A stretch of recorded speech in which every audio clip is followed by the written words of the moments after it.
April 6, 1945. The Japanese super battleship Yamato heads for the fight of its life. Destination, Okinawa Island, where American troops have landed. But the largest, most powerful warship ever built, and Japan's last hope, may be facing its final mission in the waning days of World War II. Japan's strategy? To force the Americans into an epic naval confrontation with its super battleship, its massive artillery, and unrivaled firepower. But the Americans have a new weapon of their own, the aircraft carrier. It's a potential game changer, allowing their fighter bombers to attack from the air. It's a duel to the death in the heart of the Pacific.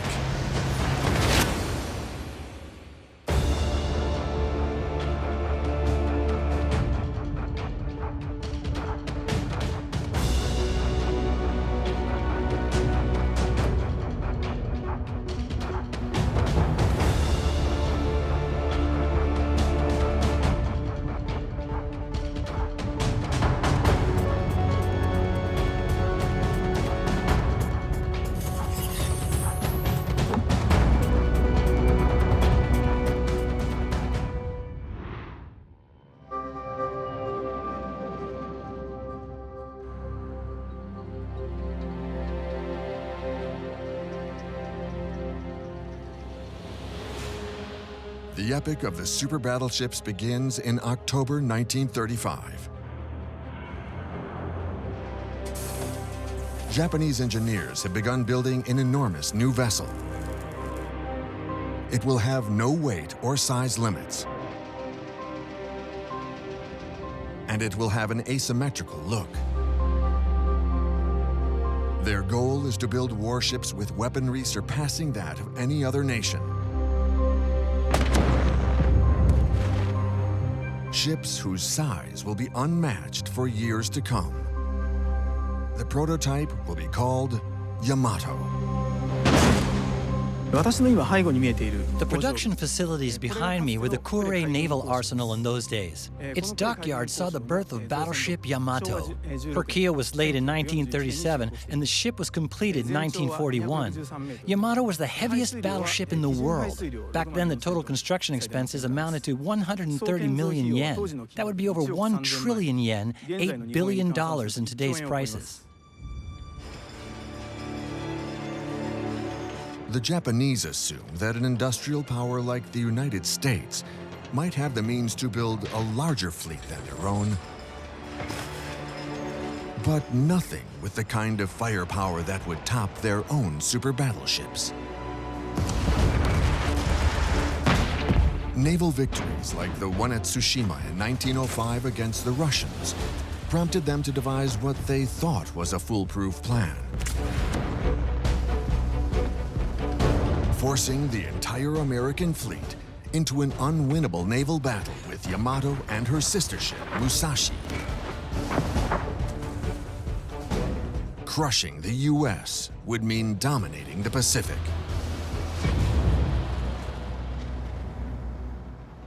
In late 1941, Japan began an offensive that we refer to as the centrifugal offensive. What the Japanese imagined was in Asia, a sphere of influence that was utterly and completely dominated by the Empire of Japan. But in order to create that, they had to shove the Europeans and the North Americans out of the way.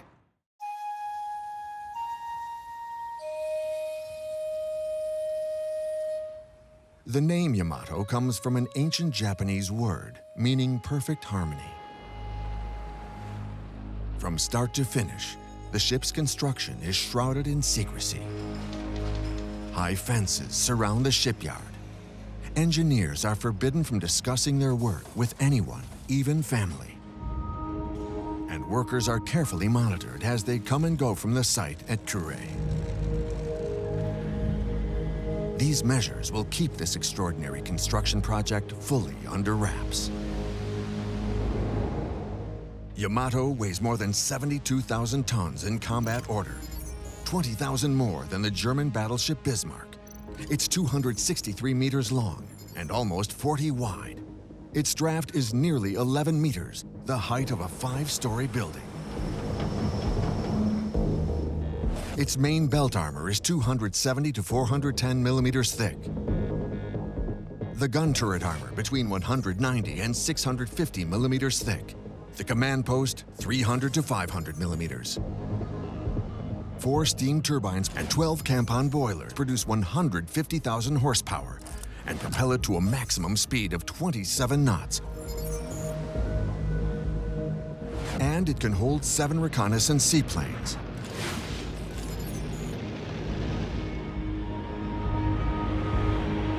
Its range, 11,500 kilometers at 16 knots.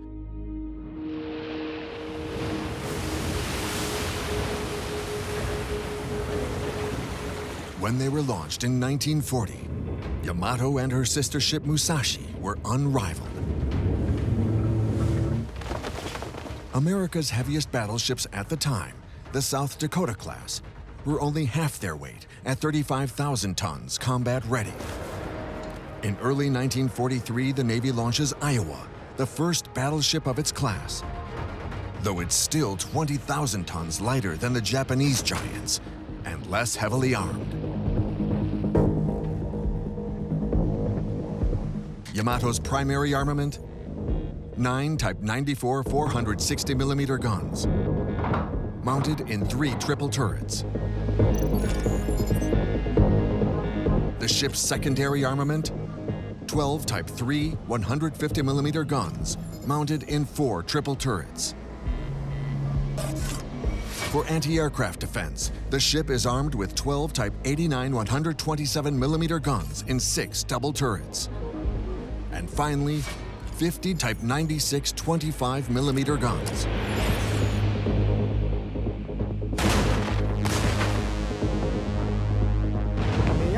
Yamato's key features are her main turrets, each having 3 460mm guns. The guns could fire shells weighing almost 1.5 tons with a muzzle speed of 790 meters per second.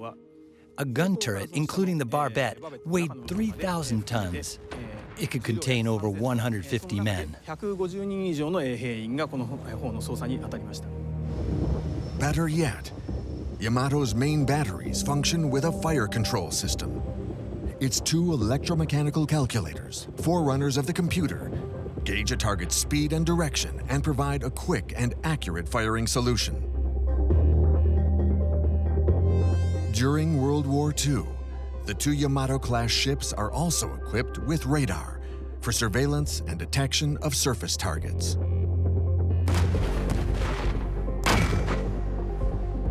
Yamato's 460mm guns can fire armor-piercing shells the weight of an automobile at the rate of 2 rounds per minute and a record distance of 42 kilometers.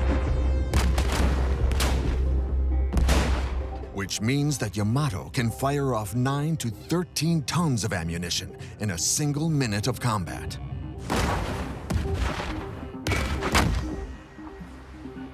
But the super battleship does have an Achilles heel: its anti-aircraft defense. At its launch, Yamato has been fitted with 6 127mm double mounts, 3 on the port side and 3 on starboard, firing shells up to 23 kilos each. Effective by 1941 standards, but not entirely adequate for protecting the ship in 1945. The 127mm anti-aircraft guns and the 25mm guns had different ranges of fire. So if an enemy aircraft flew into this gap, neither of the guns was able to effectively intercept it. Furthermore, the 127mm guns had relatively low traverse speed and poor elevation and depression characteristics. They also failed to fire at the declared rate of 14 rounds per minute if the elevation was high or low. Yamato's final defense against aerial attack was 24 Type 96 25mm autocannons, configured in 8 mounts of 3 guns. But they too had some notable shortcomings.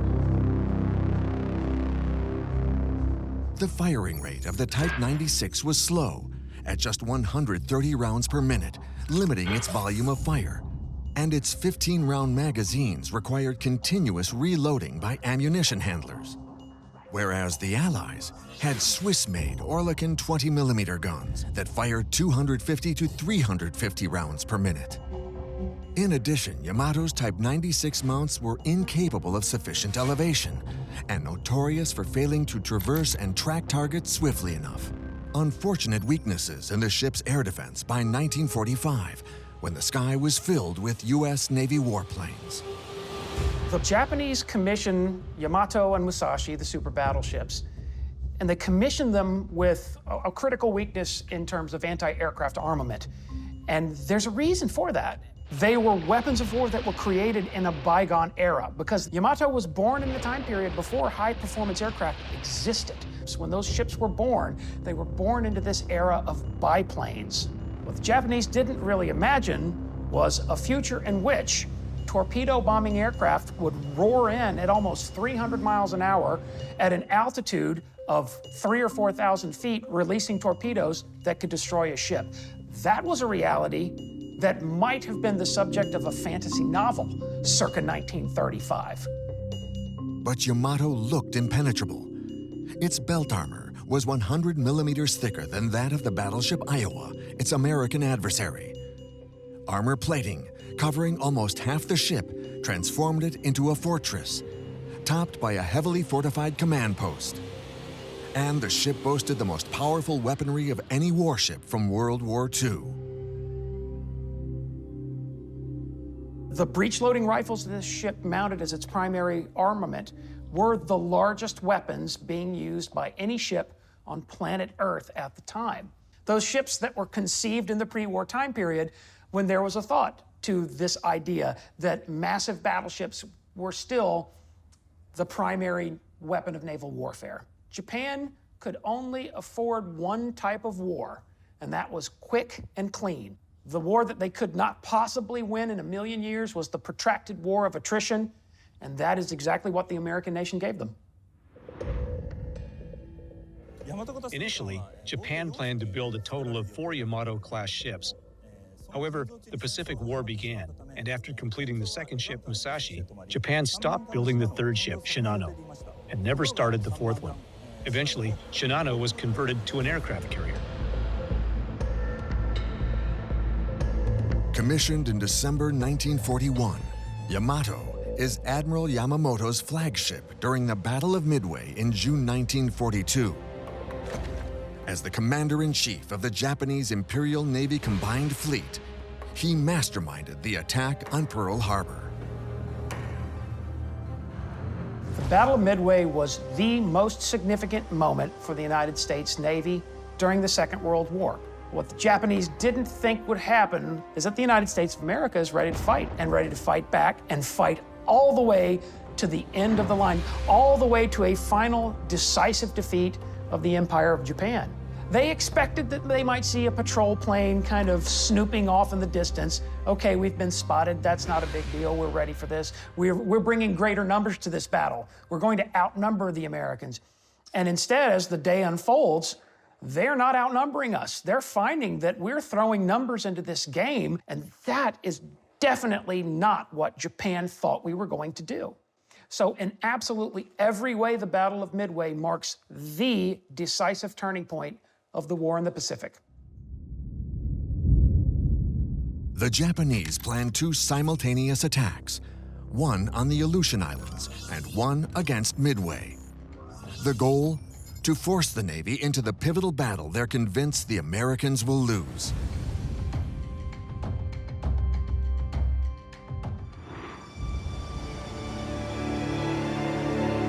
On June 4th, 1942, Yamato has yet to fire a single round. 185 kilometers still lie between the enemy fleets. But what is about to unfold is the decisive naval action of the entire conflict.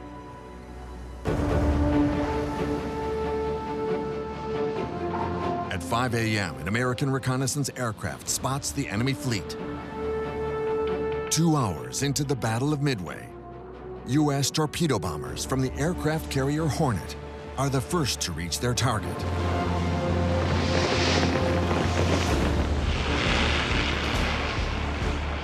Without an escort, the Navy's obsolescent Devastator torpedo bombers suffer heavy casualties from Japanese anti-aircraft fire.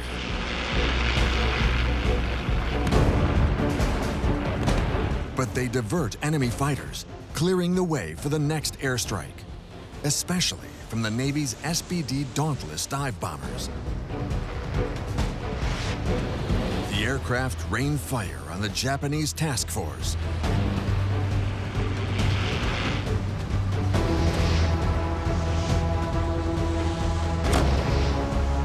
When the air raid winds down an hour later, only the carrier Hiryu is still able to launch aircraft. By dusk, the Japanese have lost the aircraft carriers Kaga, Akagi, and Soryu, either crippled or sunk by the Americans. The Battle of Midway is a huge win for the Navy, but also reveals a weakness in American naval aviation. In attack mode, traveling at 200 kilometers an hour, the TBD Devastator torpedo bomber is simply too slow. Japanese gunners can pick them off. Of the 41 aircraft in the battle, the U.S. loses 35. Torpedoes were highly effective weapons for sinking ships, but needed an upgraded delivery system. When a freefall bomb is dropped from high up, it must strike a moving target just 30 meters wide. But a torpedo launched from a fast-moving aircraft would only have to hit the broad flank of a slow-moving ship, thus increasing its chances of doing maximum damage. The Battle of Midway is disastrous for the Japanese, who lose 4 aircraft carriers, more than 300 aircraft, and a huge number of experienced pilots. Without air cover, Japanese ships are extremely vulnerable targets. Yamato had been present at the Battle of Midway and it never fired a shot. And in the aftermath of the battle, the Japanese suddenly became very cautious about governing that ship and protecting that ship. Same applied to Musashi. There are wicked battles being fought elsewhere that Yamato does not participate in. Because at this stage, there is a recognition for the fact that in building super battleships, the Japanese might have invested money in something that's not going to pay a big dividend.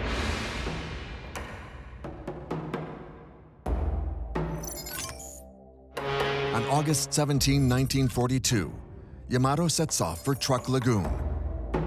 It anchors there for close to a year as battle rages 2,000 kilometers away at Guadalcanal in the Solomon Islands. The U.S. needs to stop Japanese southward expansion before it can launch a counteroffensive to take back the Pacific. On October 11, 1942, less than a year after the Pearl Harbor attack and only 3 months after the Battle of Midway, the U.S. Navy proves that it's a match for the Japanese Imperial Navy. It stops an attempt to reinforce and resupply Japanese Army forces on Guadalcanal. 20 American ships, including 1 aircraft carrier, 2 battleships, 2 heavy and 3 light cruisers are committed.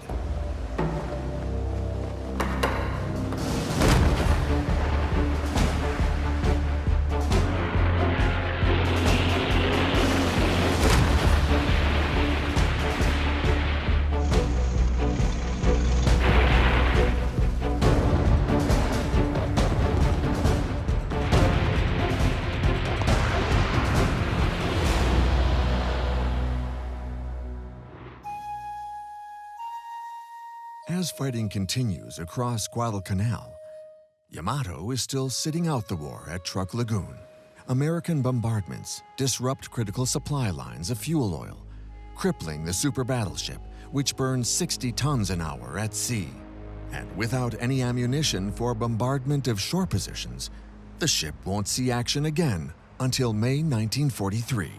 After a year at anchor, Japanese crews mockingly call it Hotel Yamato.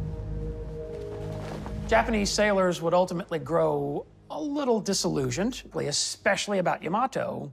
There's the famous quote of the 3 most useless things on Earth are the Great Wall of China, the pyramids at the Giza necropolis, and the battleship Yamato. In October October 1944, the Imperial Navy finally redeploys Yamato and her sister ship Musashi in the war effort.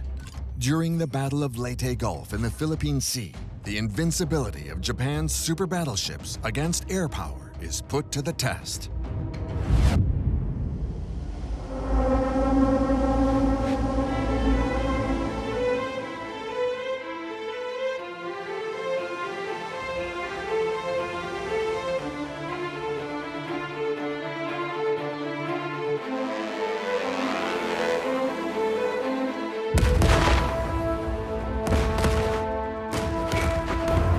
During this epic confrontation, Yamato fires its main guns. But as the ships are in constant motion dodging enemy torpedoes, it doesn't change the outcome of the battle. The gunners are having trouble keeping up with the swarm of targets. And several hours into the battle, Musashi is sunk by carrier-based aircraft.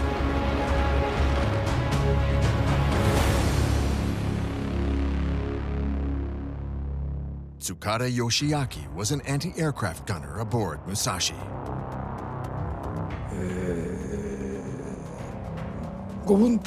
During the enemy aerial attack in the Sibuyan Sea, a bomb struck near the bridge and damaged the gun control device.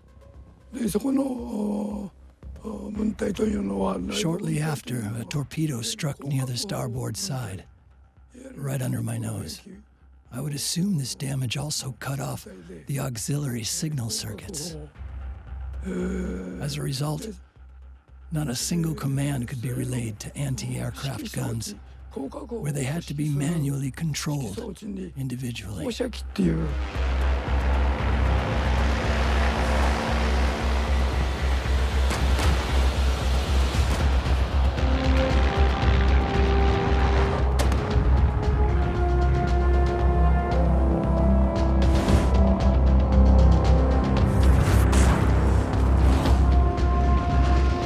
It takes 17 bombs and 19 torpedoes to sink the enormous ship. Of the 2,900 sailors aboard, 1,000 men perish. The others are rescued. By this time, many survivors climbed out from inside the hull and gathered on the deck. They were shocked to see the Musashi's deck riddled with holes and the bridge in ruins. The majority of the crews on board had no way of knowing of the Musashi's condition.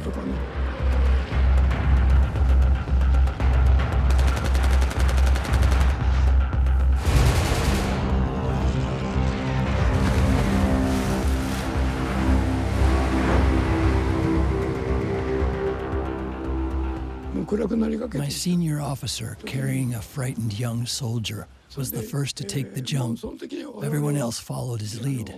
I was lucky enough to land on the water, but many of my comrades were not so fortunate. I have heard many were torn with the sharp edges of the shell holes. Later, I was rescued by the destroyer Kamikaze's cutter boat. I have later learned that out of the 11 men in my squad, 9 survived. My senior officer and the young soldier with him were deemed missing in action.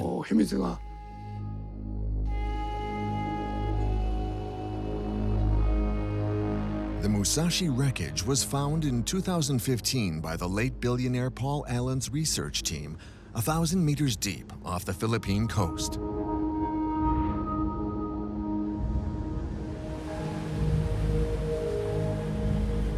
Yamato escapes relatively unscathed from the battle, but now no one thinks it's unsinkable.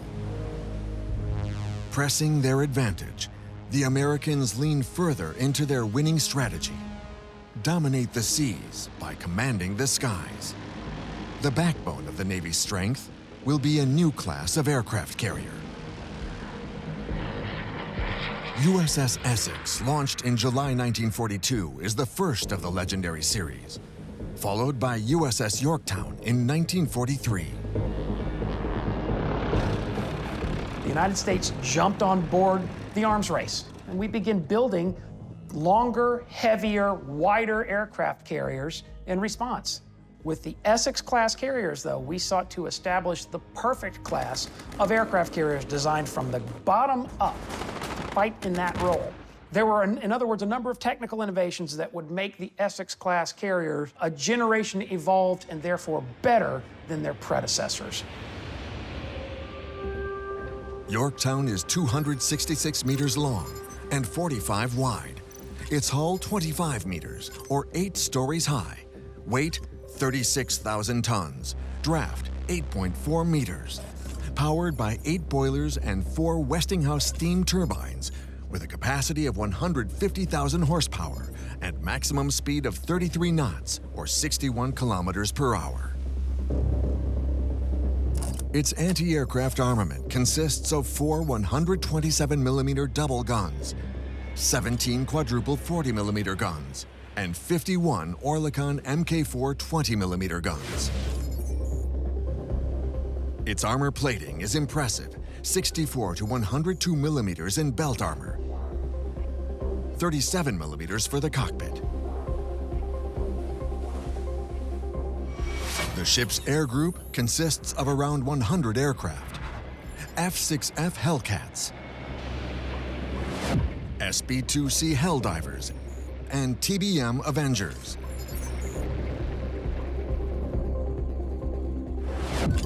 Radius of action of the aircraft carrier, 15,000 nautical miles, or 27,780 kilometers. When the United States imagines the Essex-class Yorktown, the United States was recognizing that what we need is a blueprint for the ultimate battleship that can be repeated over and over again. And then, ultimately, by the time it's done, 24 Essex-class carriers will have been built.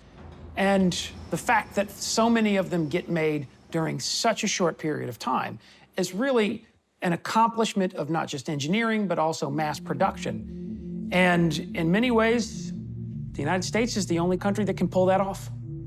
Japan doesn't have the resources to do it. While the U.S. produces scores of new aircraft carriers during the war, by the end of 1944, the Japanese cannot replace their combat losses. You have to imagine the shock that they must have felt when suddenly they're dealing with not just high-performance aircraft, but an enemy who can bring them across the Pacific Ocean to your doorstep. The Japanese couldn't imagine a reality in which that enemy could project that power all the way across the Pacific Ocean and achieve not just air superiority, but ultimately even air supremacy.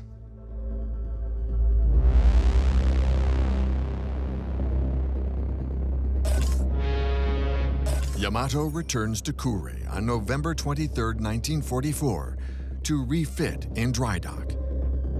Its anti-aircraft defense armament is increased to 162 guns. Japanese naval strategists know that another American air raid might destroy their last super battleship. So they'll try to slow the advance of the enemy fleet from the skies, using inexperienced pilots on suicide missions to defend the empire, the Kamikazes.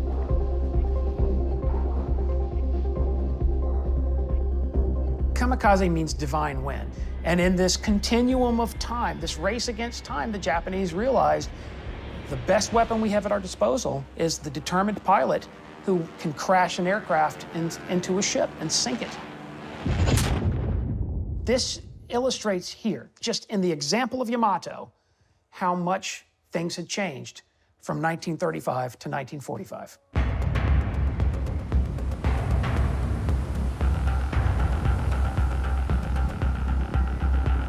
Out of dry dock in early January 1945, Yamato is attacked at anchor on March 19th. The port of Kure is the target of a massive airborne operation. 321 aircraft are launched from 7 American aircraft carrier task forces. Yamato survives, thanks primarily to anti-aircraft batteries stationed on the island. But the Americans are getting dangerously close to the south shores of Japan.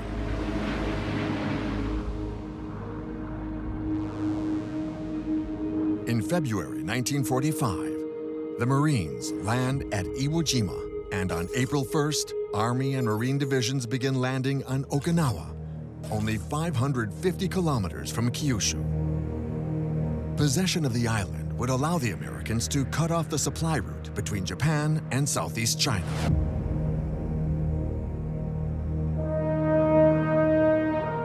And Okinawa would become an important U.S. base of operations for the final Allied offensive to topple the Japanese Empire.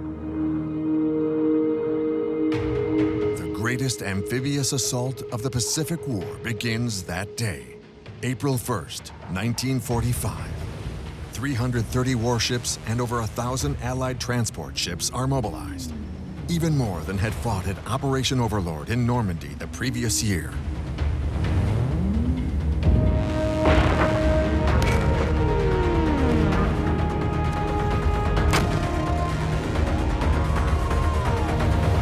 That day, 50,000 soldiers and Marines land on Okinawa and establish a beachhead more than 14 kilometers wide and 4 deep.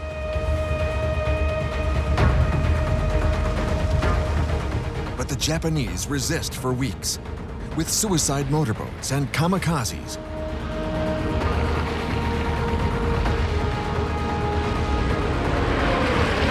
On April 6, Japan launches its first large-scale counterattack.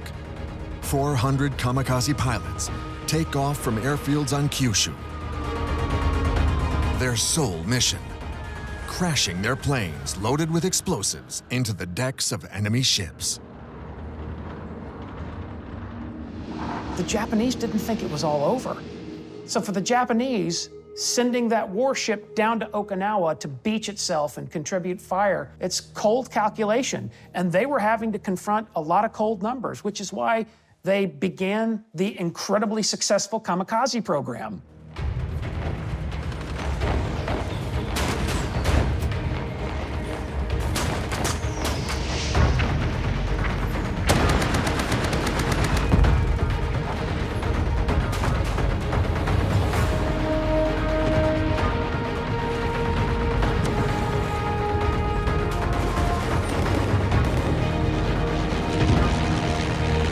.250 kamikaze aircraft are destroyed in flight, but others hit their targets.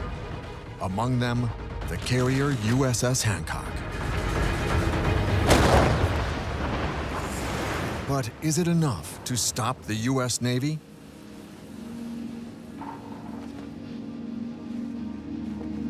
The Strategic Air War finally comes to Tokyo in mid-March.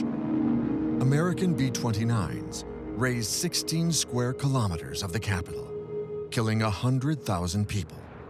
The air raid sends a clear message to Japan's leaders as the empire reels from its losses. What motivated the plan to begin with was that the United States wanted to prove to the Japanese that we could hit them and that we could hit them soon. And bombs actually fall on the city of Tokyo, and that changes the Japanese mind about the war that they're now a part of. The Japanese realize, well, we need to put out a protective defensive cordon, a barrier across the center of the Pacific Ocean so that the Americans can never do that again. Too late, Japan realizes that they've underestimated America's ability to retaliate against their navy. Now they'll have to rely on a land-based defense and kamikaze attacks to protect Okinawa while they reorganize. But Emperor Hirohito is unwilling to sacrifice his army while his imperial navy stands by.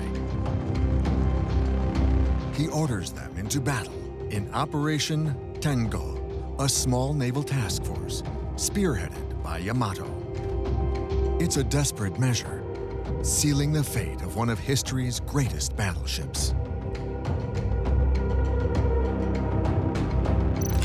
Only a few surface vessels escort Yamato into battle off the coast of Okinawa.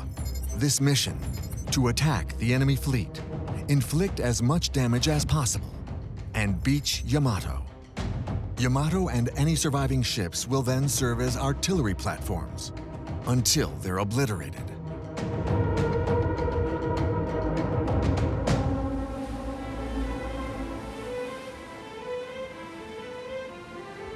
At first, Yamato's commanding officer, Vice Admiral Ito, refuses to execute this plan, calling it an enormous waste. But out of duty, he complies with the Emperor's order. At dawn on April 6, 1945, Yamato, escorted by a light cruiser and 8 destroyers, weighs anchor and heads for a day-long crossing to Okinawa. This is probably a voyage of no return, and the men aboard Yamato are well aware of that. Admiral Raymond Spruance commands the American naval forces off Okinawa. He orders Task Force 54, 6 battleships, 7 cruisers, and 21 destroyers to head north to intercept the battleship Yamato and its escort.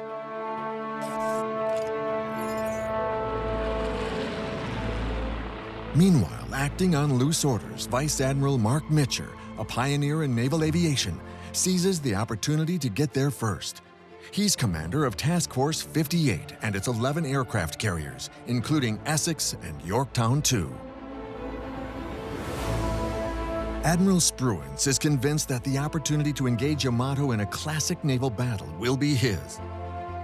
He orders the battleships of Task Force 54 to prepare to fight and sink the last of Japan's giant warships.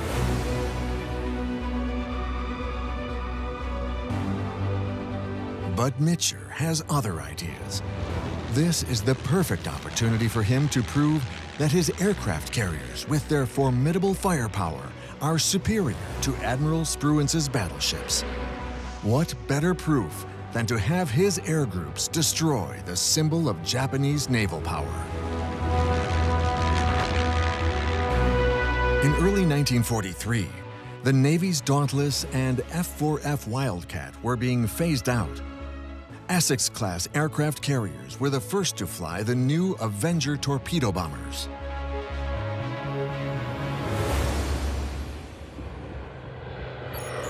The Grumman TBM Avenger weighs more than 8 tons in combat order. Engine output, 1,900 horsepower for a maximum speed of 444 kilometers per hour.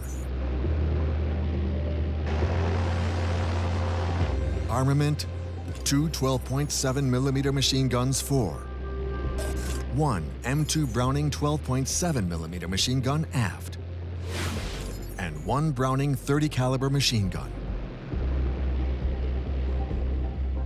1 torpedo or 1 900-kilogram bomb, and 8 127mm rockets under the wings.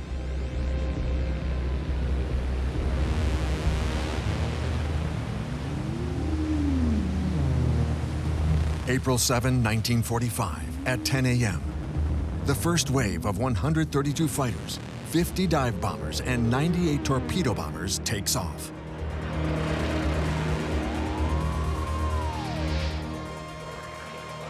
The reconnaissance aircraft of the carrier Essex have located their targets, and the American pilots now have exact coordinates of the Japanese task force.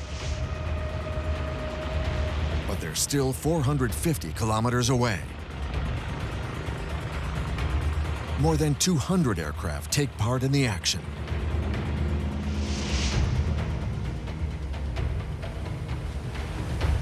The battle begins at 12:34.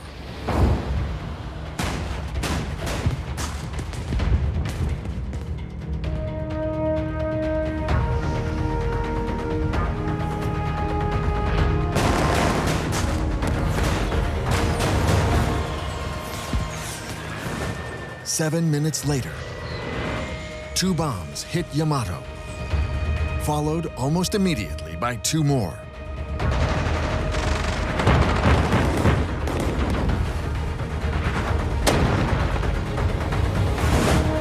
The first torpedo strikes at 12:43. Before they withdraw at 12:50, the first wave of American warplanes takes out a light destroyer and heavily damages 3 other destroyers. Yamato fights on, but the Japanese anti-aircraft gunners are in deep trouble. On this April day, the cloud cover is extremely low over the Japanese fleet as American fighter planes start to surge out of the skies. Without fire-controlled radar, it's impossible for Yamato's gunners to calculate the distances that separate them from enemy aircraft and adjust their targets. The Americans soon realize that the enemy is shooting blind. Japanese ammunition explodes too soon or too late, almost never hitting the target. The Navy pilots swarm the battleship.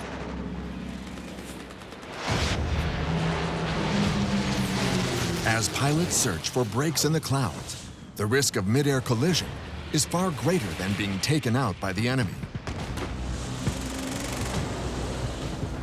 Fighters and bombers dive randomly through tiny gaps in the overcast, sometimes wing to wing.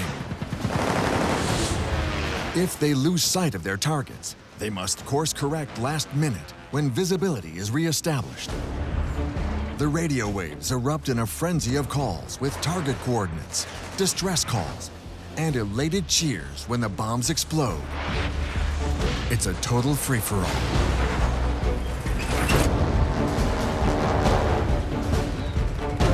The task force had coordinated airstrikes on Yamato, but in the heat of the moment, the American pilots are just going for it. Each leader wants his group to be the first to deal the death blow. Aircraft come thundering in at low altitude over the distressed super battleship. F-6F Hellcat and Corsair fighters strafe the ship's decks, killing every last gunner.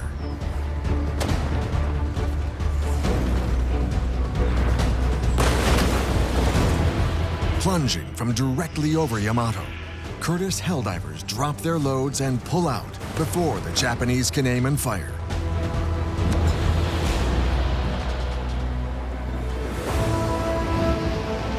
"12 minutes after the first attack, a second wave appears. Avengers send torpedoes slicing through the waves, aimed at the Japanese ships.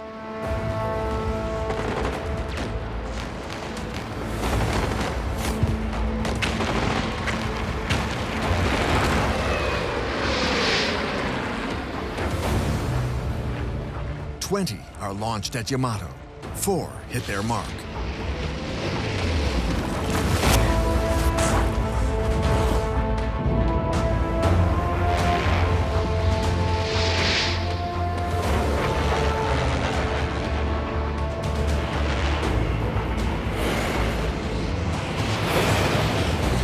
Suddenly, a third wave of more than 100 U.S. warplanes appears on the horizon.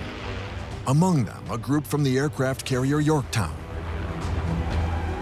43 Hellcats and Avengers under the command of Captain Herbert Hoke.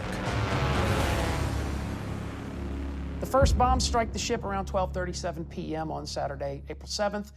And during the time period that elapses, then eventually, some sources say 11 torpedoes, some sources say 13 torpedoes struck the ship. As many as 6 bombs strike the ship. And over the span of the time period between 12:37 p.m. and 2:23 p.m., Yamato is just hammered over and over again by a force of almost 300 aircraft.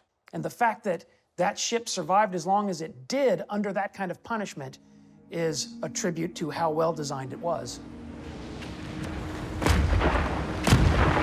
In under 2 hours, the Navy destroys the automatic fire control systems of Yamato's anti-aircraft guns. Now, they can only be directed individually, using a sight and firing manually. It's Captain Hoke's men who finally deliver the coup de grace. Yamato lists dangerously to port.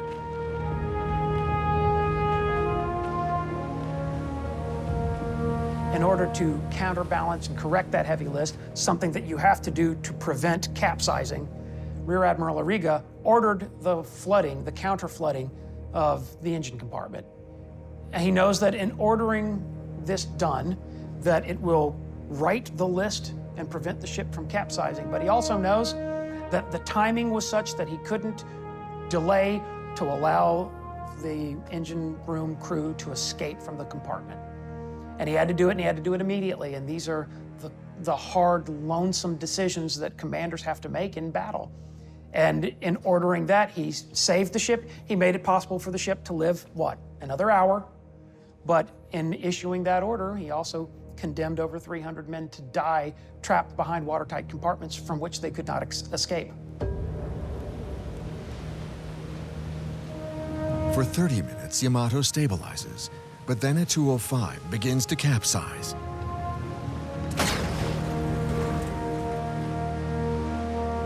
At 2:23, the ship suddenly explodes. The pillar of fire created by the explosion can be seen more than 250 kilometers away on Kyushu.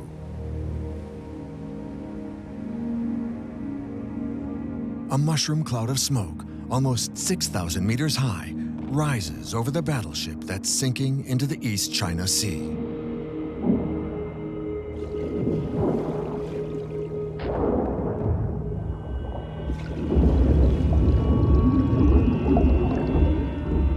Of Yamato's nearly 3,000-man crew, there are only 276 survivors.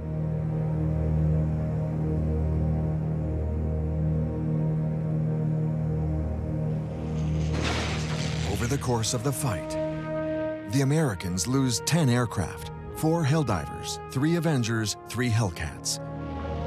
12 pilots and crew members lose their lives. Minimal losses for now, but the Battle of Okinawa has only just begun.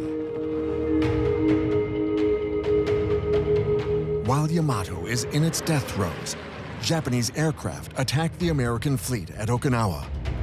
115 aircraft, most of them kamikazes, descend on the enemy throughout the day of April 7th. It's the bloodiest battle of the Pacific War.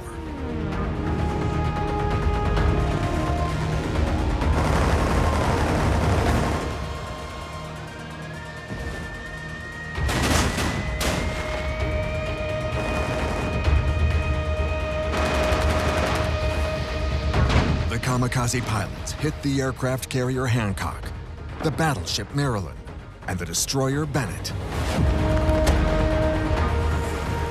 Hancock and Maryland suffer moderate damage, yet there are heavy casualties on Bennett.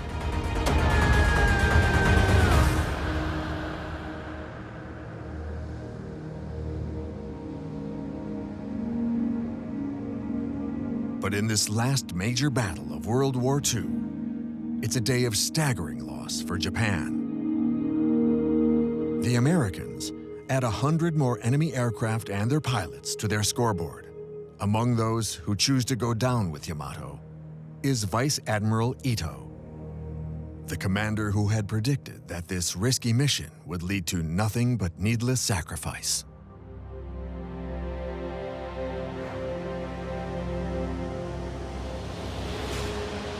Yamato's end marks the turning point when the golden age of battleships gives way to a new and different style of warfare.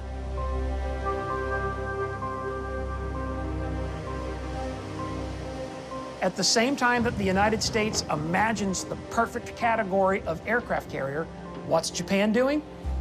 It's imagining super battleships.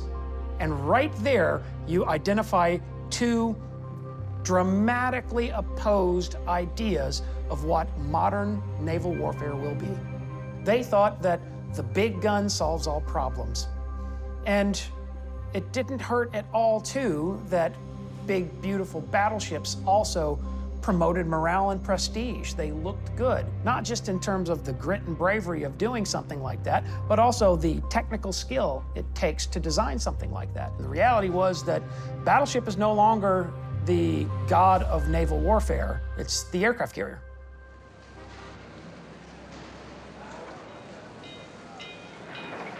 In Tokyo, the Navy minister delivers the news of Operation Tengo's epic failure to Emperor Hirohito. But it's as if the emperor hasn't heard, when he again demands a status report, unwilling, perhaps, to accept that Yamato and all of his men are gone.